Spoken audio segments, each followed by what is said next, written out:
আর মাত্র কয়েক ঘন্টা পরেই পর্দায় উঠছে বিপিএলের 12তম আসর। আসন্ন আসরকে ঘিরে দেশের ক্রীড়াঙ্গনে উত্তাপ ছড়িয়ে পড়েছে। এরই মধ্যে এবারের আসরে অংশ নেওয়া 6টি দল আনুষ্ঠানিক অনুশীলনে নেমে পড়েছে। ঢাকা কেন্দ্রিক অনুশীলন শুরু হলেও এবারে টুর্নামেন্ট শুরু হচ্ছে সিলেট পর্ব দিয়েই।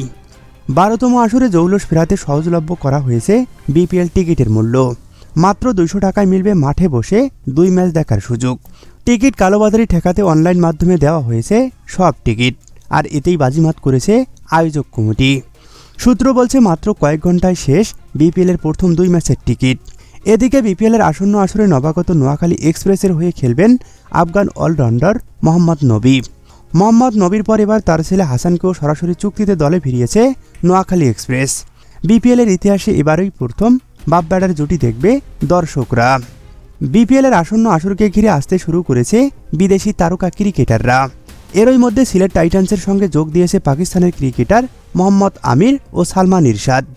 ঢাকায় পৌঁছেছেন রংপুর রাইডার্সের অলরাউন্ডার খুশিদিল শাহ।